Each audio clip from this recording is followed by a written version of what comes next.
নমস্কাৰ প্ৰিয় দৰ্শক আপোনাক স্বাগতম জনাইছো আপুনি চাই আছে আমাৰ এই বিশেষ অনুষ্ঠান আৰু এই অনুষ্ঠানত আজি আমি আলোচনা কৰিম ৰাজ্যৰ এটা আগশাৰীৰ শিক্ষা প্ৰতিষ্ঠানৰ বিষয়ত আমি কথা পাতিম আৰু এই শিক্ষা প্ৰতিষ্ঠানখনে ৰাজ্যৰ শিক্ষাৰ ক্ষেত্ৰত বিশেষ অৰিহণা আগবঢ়াই আহিছে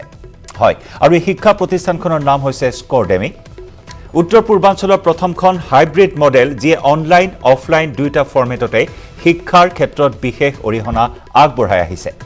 আৰু এই বিষয়তে আজি আমি আলোচনা কৰিম আমাৰ এই বিশেষ অনুষ্ঠানত আৰু তাৰ বাবে আমি আমন্ত্ৰণ জনাই আনিছো এই শিক্ষা প্ৰতিষ্ঠানখনৰ সৈতে জড়িত চাৰিগৰাকীকৈ বিশেষ ব্যক্তিক আমি তেওঁলোকৰ সৈতে প্ৰথমে আপোনালোকক পৰিচয় কৰাই দিব বিচাৰিম আমাৰ সৈতে আছে গৌতম সাহা ডাঙৰীয়া এইচঅডি ম্যাথমেটিক্স স্কৰডেমি একাডেমীৰ স্বাগতম জনাইছো আমাৰ সৈতে আছে Harpreet Kaur ma'am HOD chemistry Scoredemy academy স্বাগতম জনাইছো আমাৰ সৈতে আছে Ratul Bora sir HOD biology Scoredemy academy sir স্বাগতম আৰু লগতে আছে আমাৰ সৈতে Victor Das HOD government examination Scoredemy academy আটাইকেইগৰাকীকে আমি স্বাগতম জনাইছো আৰু আমি আজি অনুষ্ঠান আৰম্ভ কৰিম এই স্কৰডেমি একাডেমী কি হয় স্কৰডেমি কি হয় এই সন্দৰ্ভত আমি বিস্তৃত ৰূপত আপোনালোকক জনাম মই প্ৰথমে ভিক্টৰ দাস আপোনাৰ কাষলৈ আহিছো স্কৰডেমি কি হয় প্ৰথমে আমি জানি ল'ব বিচাৰিম লগতে ইয়াৰ মিশন বা ভিজন কি হয় যদি সবিশেষ কিছু আপুনি আমাক জনাই লয় ধন্যবাদ স্কৰডেমি বুলি ক'বলৈ গ'লে স্কৰডেমি এটা সপোন যেটো সপোন লৈ আমি আগবাঢ়িছিলো এটা যেটো আমাৰ গ্যাপ আছিলে শিক্ষাৰ ব্যৱস্থাত সেই গ্যাপটো যেন আমি নোহোৱা কৰিবলৈ আমি চেষ্টা কৰিছিলো স্কৰডেমিৰ ট্যাগলাইনটো হৈছে ৰিভলিউশন টু এডুকেশ্যন এতিয়া পঢ়া হ'ব সহজ আৰু সেই পঢ়া বা যেটো আমাৰ পঢ়া শুনাৰ ব্যৱস্থাটো সেই ব্যৱস্থাটোৱে সহজ কৰিবৰ কাৰণে আমি স্কৰডেমিক জন্ম দিছিলো এটা মিশন আছিলে আমাৰ যে আগন্তুক দিনত আমি সকলোৱে এইটো বস্তু দেখিছো যে আজি যদি আমি পঢ়িবলৈ লাগে লখিমপুৰৰ পৰা আমি গুৱাহাটী আহিব লাগে ধেমাজিৰ পৰা আমি গুৱাহাটী আহিব লাগে বা আন যিমান আমাৰ ডিস্ট্ৰিক্ট আছে আমি সকলোখিনি ডিস্ট্ৰিক্টৰ পৰা ভাল এজন এডুকেটৰ বিচাৰিবৰ কাৰণে আমি গুৱাহাটীলৈ আহিব লাগে কিন্তু সেই গ্যাপটো যে ভাল এডুকেটৰ এজনৰ লগত পঢ়িবৰ কাৰণে কিয় গুৱাহাটীলৈ আহিব লাগে এতিয়া আৰু মানে দেউতাক এজনে এইটো বেংগালুৰুত চাকৰি কৰি থকাৰ মাজতে চাকৰি এৰি জন্মভূমি ৰূপাইলৈ উভতি আহি এই ফাৰ্মখন আৰম্ভ কৰিছে নিজৰ লগতে আন 10 জন নিবনুৱা Assam This was all about Scodemy and we had a very wonderful mission. The mission was to bring a revolution. So the very word like revolution বুলি ক'লে আমি সকলোৱে জানো এটা যেন আমি সেই ৰিভলিউশন আনিবলৈ এটা চেষ্টা কৰিম আৰু আগন্তুক দিনত অসমবাসী ৰাইজক প্ৰচেষ্টা থাকিব আমাৰ ফালৰ পৰা যাতে তেওঁলোকে আমাক আকোৱালি লয় আৰু এই ৰিভলিউশনটো তেওঁলোকে আমাক হাইব্ৰিড মডেল বুলি কোৱা হৈছে অনলাইন অফলাইন দুইটা ফৰ্মেটত শিক্ষা প্ৰদান কৰা হয় এক্স্যাক্টলি তো অনলাইন আমি সকলোৱে দেখিলো যে যেতিয়া আমাৰ কোভিড বা যেটো আমাৰ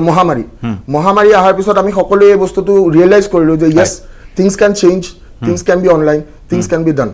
so why not us why not education right yes so সেই প্ৰশ্নটো আমাৰ সকলোৰে আছিল আৰু আমি দেখিলো লাইক যে পঢ়িবৰ যদি মন আছে আমি পঢ়িব পাৰো যেনেকৈ নহক আমি পঢ়িব পাৰো and we can do it এটা সুন্দৰ পদক্ষেপ শিক্ষা ক্ষেত্ৰখনত এটা বৈপ্লৱিক পৰিৱৰ্তন অনাৰ উদ্দেশ্যেৰে এই স্কৰডেমি আৰম্ভ কৰা হৈছিল আৰু স্কৰডেমি আজি সফলতাৰে আগবাঢ়ি গৈছে স্কৰডেমিৰ সুবিধা আপোনালোকে কেনেদৰে ল'ব পাৰিব সকলো কথা আজি আমি আলোচনা কৰিম আমাৰ এই বিশেষ অনুষ্ঠানত মই হৰপ্ৰীত কৌৰ মেম আপোনাৰ কাষলৈ আহিছো आपसे हम जानना चाहेंगे माइंड पावर एक इंस्टीट्यूशन था ऑफलाइन इंस्टीट्यूशन उसके साथ आप कोलैबोरेशन में आ गया है स्करडेमी तो इसका बेनिफिट्स क्या होगा okay thank you Jayanta for the question right Before I talk about the amalgamation, the collaboration which we are having, पहले माइंड पावर के बारे में थोड़ा बताना चाहूंगी लाइक माइंड पावर 2016 में हम लोग 3 educators like myself Ratul Bora sir and our colleague Nasir Ahmed so 3 educators मिलके हम लोग एक विजन के साथ माइंड पावर को इंट्रोड्यूस किया उसमें ये विजन था हम लोगों का कि स्टूडेंट्स को नंबर 1 अफोर्डेबल नंबर 2 स्टूडेंट का ये जो प्रॉब्लम फेस करते हैं कि इंस्टीट्यूट्स में चेंज होते रहते थे टीचर्स यू नो तो हम लोग का ये था कि एक सब्जेक्ट हम लोग अपने आप हैंडल कर रहे थे like I used to take care of the whole chemistry he used to take care of whole biology and our colleague Nasir Ahmed sir he used to take up physics right so with this vision we started and we got wonderful results in the first year only, like we got we had first rank, fifth rank. Our one of the students, he got 5th rank, state rank in NEET. So that way, year after year, like we were improving. And when it happened, like 2020, when the COVID pandemic happened. Unfortunately, we lost our colleague Nasir Ahmed. So it was a big blow. बहुत बुरी तरह से like एक हम लोग को shock लगा. फिर भी उसके लाइक उबरे हम लोग उसके ऊपर से अभी चल रहा है, उसके करते आ रहे हैं, मतलब we are trying to build up. लेकिन एक चीज देखा कि उससे पहले लाइक 2020 से पहले ये सब कभी सोच भी नहीं सकते थे कि ऑनलाइन एजुकेशन भी हो सकता है. कभी ऐसा डिमांड भी नहीं आया. स्टूडेंट्स कभी सोच भी नहीं सकते थे और कभी पूछते भी नहीं थे कि ऑनलाइन होगा कि नहीं. तो जब हमने 2020 में ऑनलाइन स्टार्ट किया, लाइक थोड़ा डिमांड आया और इट वाज लाइक सिचुएशन ऐसा हो गया कि हम लोग को ऑनलाइन देना पड़ा. तो तब से ऑनवर्ड्स हम लोग को ये अभी रियलाइज हो रहा है कि ऑफलाइन के साथ ऑनलाइन भी एजुकेट किया जा सकता है स्टूडेंट्स को. दोनों के लिए बेनिफिटेड होता है, लाइक स्टूडेंट्स के लिए भी है और टीचर्स के लिए भी है. ये एक टीचर ज्यादा स्टूडेंट्स को रीच कर सकता है. तो ये जब हमारे पास प्रपोजल आया, मतलब जैसे हम लोग ऑफलाइन कर रहे हैं तो स्टूडेंट्स हमसे ये डिमांड कर रहे थे कि मैम ऑफलाइन हो बोनी की, ऑनलाइन हो बोनी की, ऑनलाइन कर सकते हैं क्या, कुछ कोर्सेज ऑनलाइन आप दे सकते हो कि नहीं. कुछ स्टूडेंट्स जैसे पर्टिकुलरली बोलते थे कि मैम आपसे केमिस्ट्री करना चाहते हैं, रतुल सर से फिजिक्स करना चाहते हैं, जैसे हमारे जो नासिर सर थे उनसे फिजिक्स करना चाहते थे. और दूर दूर से वो करते थे कि मैम क्या हो सकता है, क्या ऑनलाइन हो सकता है क्या. तो मतलब ये डिमांड अब आ रहा था स्टूडेंट्स की तरफ से. हम लोग ऑफलाइन में ठीक है, we were settled and we were doing well in offline. But when this proposal came and then I have heard about like when these people came Scoredemy, और स्कॉडमी का भी जब मैंने देखा कि they are online and they are doing so well in online, तो उनके पास एक ऑनलाइन प्लेटफॉर्म है, हमारे पास एक ऑफलाइन प्लेटफॉर्म है. हमको थोड़ा ऑनलाइन चाहिए अब, और ऑनलाइन को डेफिनेटली हम लोग स्कॉडमी को हम लोग ऑफलाइन अपना इंफ्रास्ट्रक्चर और अपना ये सब करें. तो I think it's a win win situation for both of us. So that is like vision हम लोग का सेम है, एक ही है. हम लोग का विजन है एजुकेट करना है स्टूडेंट्स को at affordable rates, good education, good educators. तो ये जब सब सेम है हम लोग का, तो I think like we are going to rock. ठीक है, बहुत अच्छा लगा ये बात सुन के आपसे. और गौतम साहा सर আপোনাৰ কাষলৈ আহিছো. HOD मैथमेटिक्स स्कॉडमी एकेडमी JEE বিষয়ে কিছু যদি আপুনি আমাক জনায়, শিক্ষা ব্যৱস্থাত আগলৈ আপোনালোকৰ অৱদান কেনেকুৱা হ'ব, যেহেতু অষ্টম শ্ৰেণীৰ পৰা দ্বাদশ শ্ৰেণীলৈ আছে, তাৰ উপৰিও কম্পিটিটিভ এক্সামিনেশ্যনৰ সকলো কোচিং প্ৰদান কৰা হয় সমান্তৰালকৈ JEE নীটৰ কথা মেমে ক'লে, গতিকে JEE কথা যদি কিছু কয়. হয়, JEE হ'ল জয়েন্ট এন্ট্ৰেন্স এক্সামিনেশ্যন হয় ফৰ ইঞ্জিনিয়াৰিং অনলি, মানে ইঞ্জিনিয়াৰিঙৰ কাৰণে হয়. তো দেখা গৈছে ৰিচেণ্টলি ইঞ্জিনিয়াৰিঙত আমাৰ গুৱাহাটীত সব ষ্টুডেণ্ট আহি মেক্সিমামেই আপোনাৰ মানে সফল নহয়, বুজি নাপায় যে কেনেকৈ কি হয়. যেতিয়া মোক স্কৰ্ডেমিয়ে মাতিলে যে এনেকুৱা এনেকুৱা আমি এটা এই কৰোঁ, যদি আপুনি HOD হৈ পেলাই যদি আমাক, মই মেথমেটিক্স পঢ়াওঁ একচুৱেলি, বেচিকেলি মই মেথমেটিক্স টিচাৰ হয়, যদি এইটো আপুনি চাই দিয়ে তেতিয়া ক'লোঁ যে যদি চাবলৈ হয় তেতিয়াহ'লে আমি ইয়াতে ৰিভলিউশ্যন টাইপ কৰিব লাগিব. যেনেকুৱা ক্লাছ, যিহেতু আমাৰ অলৰেডি ক্লাছ 8ৰ পৰা ষ্টুডেণ্ট আছে, আমি 8ৰ পৰাই আমি একেলগে 8তে ক্লাছ 12ৰ বস্তু নপঢ়াওঁ, ক্লাছ 8তে 9ৰ বস্তু নপঢ়াওঁ, কিন্তু 8তেই বস্তুটো যদি আমি বস্তুটোৰ বিষয়ে যদি ভালকৈ ৰিয়েলাইজ কৰিব পাৰোঁ যে এইটো বস্তু কি, ফৰ এক্সাম্পল LCM কি, HCF কি, লসাগু গসাগু অসমীয়া যিটো কয়, আৰু যিহেতু স্কৰ্ডেমিৰ মেইন এইমটো হ'ল অসমীয়াটো আমি কওঁ, কাৰণ কি মই মোটামুটি অসমৰ কোনো গাঁৱে বাদ নাই বা কোনো চহৰে বাদ নাই য'ত মই যোৱা নাই. লং 20 ইয়াৰ্ছত মই সব জেগাত গৈছোঁ, দেখা পাইছোঁ যে বহুত গেপ, মানে ইমান গেপ মানে ভাবিব নোৱাৰি. এতিয়াও যদি সাৰ্ভে কৰা হয়, এতিয়াও আজিও যদি সাৰ্ভে কৰা হয় JEE কিহৰ কাৰণে হয়, সেইটো 100টাৰ ভিতৰত, গাঁৱৰ কথা কৈছোঁ, গুৱাহাটী চহৰৰ কথা মই কোৱা নাই, গাঁৱতে 100টা ষ্টুডেণ্টৰ ভিতৰত 5জনেহে ভালকৈ ক'ব পাৰিব এইটো মানে জইণ্ট এণ্ট্ৰেন্স এক্সামিনেশ্যন যিটো ইঞ্জিনিয়াৰিঙৰ কাৰণে হয় সেইটো কোৱালিফাই কৰিলেহে IITৰ কাৰণে দিব পাৰে সেইটো JEE এডভান্স বুলি কোৱা হয় JEE এডভান্স এক্সামটো ভালকৈ কোনোবা স্পেলিঙো কৰিব নোৱাৰিব এনেকুৱা অৱস্থা তো সেইকাৰণে আমি উঠি পৰি লাগিছোঁ আৰু যিহেতু মোক স্কৰ্ডিমিয়ে মাতিছে মই মোক কৈছে যে আপুনি চাই দিব লাগিব হোল হাৰ্টেডলি আমি এই JEE মানে আই মিন ইঞ্জিনিয়াৰিং এণ্ট্ৰেন্সৰ কাৰণে এতিয়া আমি লাগিছোঁ আৰু এইটোত মই ভাবোঁ যে আমি এটা ডাঙৰ ৰিভলিউশ্যন আনিব পাৰিম JEE এডভান্সতো আমি ৰেংক দিব পাৰিম বা JEE মেইনছতো আমি ৰেংক দিব পাৰিম আমাৰ ইয়াতে CEE যিবিলাক ইঞ্জিনিয়াৰিং কলেজ আছে Assam engineering college Jorhat engineering college Kokrajhar engineering college যিবিলাক ইঞ্জিনিয়াৰিং কলেজ আছে সব এক্সামতে সব কলেজবিলাকতেই সোমাবৰ কাৰণে CEE এক্সাম হয় সেইখিনি ক্ৰেক কৰাৰ দায়িত্বটো আমাৰ সেই দায়িত্বখিনি মই ভাবোঁ স্কৰ্ডিমিৰ যিটো লেংগুৱেজ মানে ইংলিছ হিন্দী অসমীয়া তিনিটা লেংগুৱেজতে আমি কথাবিলাক অলপ বহলাই কওঁ তো ভাবোঁ যে লাহে লাহে এইটো হ'ব মানে ৰিভলিউশ্যন আহিব লেংগুৱেজৰ কথা কৈছে আপুনি মাধ্যমৰ কথা কৈছে অসমীয়া ভাষা মই ৰাতুল বৰা ছাৰ আপোনাৰ ওচৰলৈ আহিছোঁ অসমীয়া ভাষা নিট এক্সামৰ ক্ষেত্ৰত অসমীয়া ভাষাৰ ইম্পৰ্টেঞ্চটো কেনেকুৱা কিছু যদি আপুনি আমাক ধন্যবাদ জয়ন্ত একচুৱেলি আমি এতিয়া কথাটো হৈছে কি আমি যেতিয়া ভাষাৰ কথা কওঁ ভাষাটো আমি যেতিয়া বুজি পোৱা বস্তুটো আমাৰ সদায় মাতৃভাষাত হয় আমাৰ মেডিকেল এডুকেশ্যনৰ যিখিনি কথা সেইখিনি ইংৰাজীতে পঢ়িব লাগে কিন্তু মেডিকেল এডুকেশ্যন পঢ়িবৰ কাৰণে ল'ৰা ছোৱালীবিলাক সদায় এণ্ট্ৰেন্স এক্সাম এটা দিব লাগে যিটো অসমীয়াটো হয় ইংৰাজীটো হয় বা হিন্দী লেংগুৱেজৰটো হয় আমাৰ সুবিধা আছে আমাৰ অসমীয়া ল'ৰা ছোৱালীবিলাকে অসমীয়া লেংগুৱেজত পৰীক্ষাটো দিব পাৰে যিহেতু আমাৰ নিজৰ মাতৃভাষাত যেতিয়া আমি এটা পৰীক্ষা দিম সেই বস্তুটো কুৱেশ্যনটো এটা বুজি পোৱাত আমাৰ বহুত সুবিধা হয় মাতৃভাষাত সেইটো এটা আমাৰ কথা আছে এতিয়ালৈকে যেতিয়া আমাৰ প্ৰভিজন আছে যে আমাৰ অসমীয়াত দিব পাৰি গতিকে আমাৰ সেই বস্তুটো আমি এভেইল কৰাটো খুব দৰকাৰী আৰু আটাইতকৈ ডাঙৰ প্ৰব্লেম হৈছে আমি যিটো পাই আছোঁ আগৰ পৰাই আমি দেখি আছোঁ যে বহুত ভাল ল'ৰা ছোৱালী গাঁৱৰ চুকৰ গুণৰ পৰা আহে গুৱাহাটীলৈ আহি এটা বস্তু তেওঁলোকৰ হয় তেওঁলোকে লেংগুৱেজটো ক'ব নোৱাৰাৰ কাৰণে ইংৰাজী ক'ব নোৱাৰে বা হিন্দী ক'ব নোৱাৰে যাৰ কাৰণে তেওঁলোকৰ এটা বস্তু হয় কি তেওঁলোকে কনফিডেন্স বিল্ড নহয় আৰু লগতে হেজিটেশ্যন এটা হয় টিচাৰজনক এটা কুৱেশ্যন কৰিবলগীয়া থাকিলেও সেইটো কৰিব নোৱাৰে কিজনী বেয়া পাব কিজনী ভুল হ'ব এনেকুৱা ধৰণৰ এটা মানে মনত এটা সন্দেহ ভাৱ আজি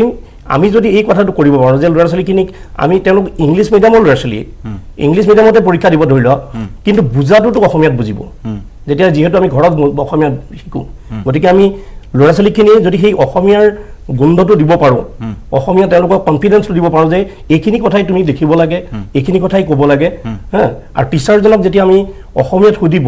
তেওঁলোকৰ এটা কনফিডেন্স পাই যে আমি ভালকৈ সুধিব পাৰিম কিন্তু ইংৰাজীত সুধিব লাগিব বুলি ভাবি পেলাই বহুত ষ্টুডেণ্ট আছে তেওঁলোকে উভতি যায় মানে টিচাৰজনক নুসুধে ছাৰে বেয়া পাব কিজনী বা মেমে বেয়া পাব কিজনী বুজি নাপাব এই কথাটো আহি যায় সেইকাৰণে আমি ভাবিছোঁ যে আমি তিনিটা লেংগুৱেজ ইংলিছ লেংগুৱেজ বা হিন্দী বা অসমীয়া এই তিনিটা বস্তু আমি যদি ব্যৱহাৰ কৰোঁ আমাৰ এই ল'ৰা ছোৱালীবিলাকৰ কাৰণে বিশেষকৈ যিবিলাক আমাৰ গাঁৱৰ পৰা চাব ডিভিজনেল টাউনবিলাকৰ পৰা যিবিলাক ল'ৰা ছোৱালী আহে সেই ল'ৰা ছোৱালীবিলাকৰ কাৰণে এটা সুবিধাজনক আৰু কণ্টেণ্ট তেওঁলোকৰ বহুত আছে তেওঁলোকে বহুত জানে আমি দেখিছোঁ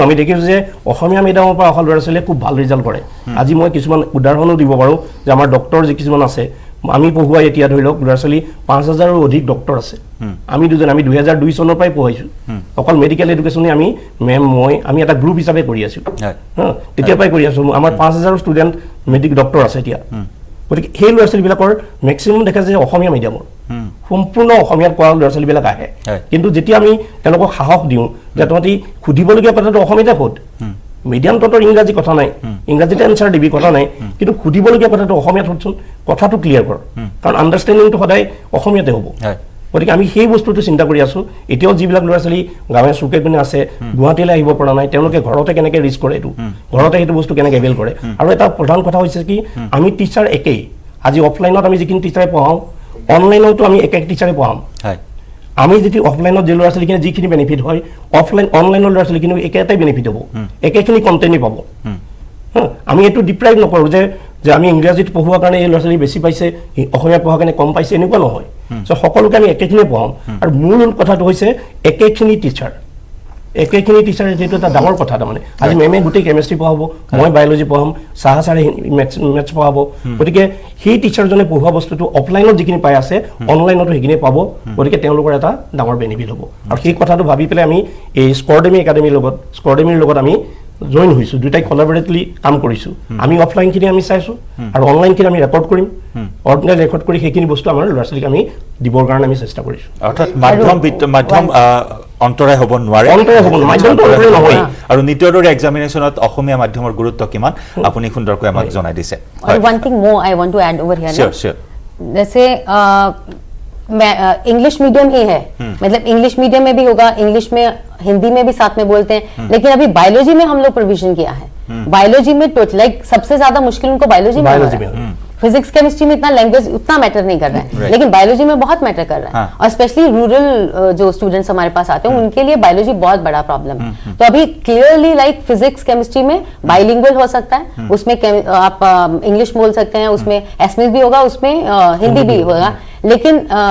बायोलॉजी के लिए हमने डेडिकेटेडली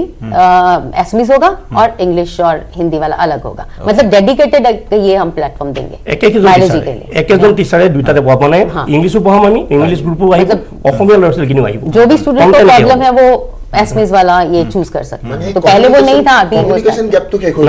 নিশ্চয় ভিক্টৰ দাস মই পুনৰ আপোনাৰ কাষলৈ আছো এইচঅডি গভৰ্ণমেণ্ট এক্সামিনেশ্যন আপুনি এই গুৰুত্বপূৰ্ণ বিভাগটোত আপুনি দায়িত্বত আছে 21 তাৰিখ আৰু 28 তাৰিখে আপোনাৰ এডিআৰএ হয়নে আসাম ডাইৰেক্ট ৰিক্ৰুটমেণ্ট এক্সামিনেশ্যন হয় এইখিনি বিষয়ে কিছু জানিব বিচাৰিম আপোনাৰ লাইক জন্তদা মই আৰম্ভ কৰিবলৈ বিচাৰিম হয় আজিৰ পৰা 10 বছৰ আগতে বা আজিৰ পৰা 8 বছৰ বা 7 বছৰ আগতে আমাৰ অসমৰ পৰা যিমানখিনি ষ্টুডেন্টস এস্পাইৰেন্টস বুলি মই যাক কম যোনে এটা গভৰ্ণমেণ্ট এক্সামৰ এস্পাইৰেন্টস আছিলে rather it be SSC bank railways UPSC any examination আমি কি সকলোৱে জানিছিলো ক'ত গৈছিলো দিল্লী ইয়েস আমি দিল্লীলৈ গৈছিলো দিল্লীলৈ যাই মুখাৰ্জী নগৰত আমি থাকিছিলো থাকি বহি আমি পঢ়িছিলো and then we come up with ফ্ৰুটফুল কালাৰ্স 100% যদি যাও 50% are getting the results then why not Assam yes আমাৰ তেজতে আছে বলে আছে হেংদাং ডাঙা নাই ডাঙিলে হেংদাং ৰক্ষা নাই আৰু অসমৰ লৰা হয় অসমৰ মাতৃভূমিৰ আমি সন্তান হয় আজি অসমত আমি যদি সেই বিপ্লৱটো বাই ৰিভলিউশন যেটো মই কৈছো যদি আনিবলৈ নোৱাৰো তো that was da old dream মানে মোৰ এটা সপোন আছিল যে মোৰ দেউতাৰ একচুয়ালি এটা সপোন আছিল যে he wanted to see me as a officer so in short আমাৰ সময় একেবাৰে কম আমি চমুকৈ জানিব বিচাৰিম লগতে এপটোৰ কথাও যদি কিছু জনাই দিয়া Victor surely so like after that we came up and এই গভৰ্ণমেণ্ট এক্সামছ খিনি আমি এপটোৰ ভিতৰত লাইক আপুনি এতিয়া কতো যাবলৈ নালাগে you come up with bank come up with railways come up with Assam চৰকাৰত বহু পদ খালী হৈ আছে আগন্তুক সময়ত ইতিমধ্যে কোৱা হৈছে 1 লাখ নিযুক্তি দিব গতিকে ইয়াৰ সুবিধাখিনি আপোনালোকৰ এপৰ জৰিয়তে কেনেদৰে তেওঁলোকে লাভ কৰিব এইখিনি আপোনালোকে মই ক'লো লাইক গভৰ্ণমেণ্ট এক্সাম বুলি ক'লে আমাৰ চাৰিটা বহুত ইম্পৰ্টেন্ট টপিক আহি পৰে the very first thing is quantitative aptitude যেটো ম্যাথছ বুলি কোৱা হয় number 2 is reasoning number 3 is static GK number 4 is যোনটো আমাৰ কাৰেন্ট এফেয়াৰ্স সো এই চাৰিটা টপিকতে আমাৰ স্কৰডেমিয়ে we are providing quality education আৰু now they will not have the gap মানে যিকোনো এটা topic rather it be dice calendar anything rather it be LCM rather it be arithmetic advance সকলোখিনি বস্তু এপৰ ভিতৰত এপৰ মাধ্যমেৰে আৰু এপটো ক'ত পাব এপটো তেওঁলোকে প্লে ষ্টৰত যাব লাগিব যেনেকৈ ফেসবুক ডাউনলোড কৰিছে ইনষ্টাগ্ৰাম ডাউনলোড কৰিছে একদম সিম্পল জাস্ট আপুনি প্লে ষ্টৰত যাওক আপুনি যিদৰে ইনষ্টাগ্ৰাম ডাউনলোড কৰিছে ফেসবুক ডাউনলোড কৰিছে জাস্ট সাৰ্চ স্কৰডেমি SCORDEMY আৰু হসাকৈ পঢ়া হ'ব সহজ এতিয়া পঢ়া হ'ব সহজ মাৰ্ক মাই ওয়াৰ্ডস এতিয়া হসাকৈ পঢ়া হ'ব তাতে ফুল অফ ইনফৰমেশন থাকিব and you will get quality education আৰপিত কম ইন শৰ্ট মই আপোনাৰ পৰা জানিব বিচাৰিম মাল্টিপল অ্যাটেম্প্ট কৰিবলগীয়া হয় নিট এক্সামত ইন শর্ট আপুনি যদি কৈ দিয়ে अच्छा ये बहुत अच्छा क्वेश्चन है I just wanted to answer this question because multiple attempt क्यों लग रहा है बिकॉज जो स्टूडेंट्स है ना उसको ये पता ही नहीं है कि मतलब इसको टैकल करना कैसे है एग्जाम को टैकल कैसे करना है because most of the time एक ही चीज पे जोर दे रहे हैं वो है content development you know teachers भी पढ़ा रहे हैं स्टूडेंट्स भी पढ़ रहे हैं लेकिन कंटेंट ही डेवलप हो रहा है उसके साथ दो इंपॉर्टेंट जो इसके एस्पेक्ट्स है ना वो है time management and paper management वो निग्लेक्ट होता है टाइम मैनेजमेंट हाँ और paper management thank you so much man thank you so much আমি সময় সমুচাপি আহিছে আমি অনুষ্ঠান সামৰিব লাগিব আগন্তুক সময়ত আমি স্কৰডেমিৰ এই যি যাত্ৰা এই যাত্ৰা কেনেদৰে তেওঁলোকে আগুৱাই নিব এই খণ্ডত পৰৱৰ্তী সময়ত আমি পুনৰ কিছু অধিক তথ্য জানিবলৈ চেষ্টা কৰিম আজি এই অনুষ্ঠানত অংশগ্ৰহণ কৰাৰ বাবে অশেষ ধন্যবাদ আৰু আমি শুভেচ্ছা জনাইছো স্কৰডেমিক যে আগন্তুক দিনত ছাত্ৰ ছাত্ৰীসকলক উলিয়াই আনক আৰু প্ৰতিযোগিতামূলক ক্ষেত্ৰখন বিদ্যালয়খনত ছাত্ৰ ছাত্ৰীসকলক সহায় কৰক স্কডেমিয়ে ধন্যবাদ জ্ঞাপন কৰিছোঁ আৰু ইয়াৰে সৈতে এই অনুষ্ঠানৰ পৰা বিদায় লৈছোঁ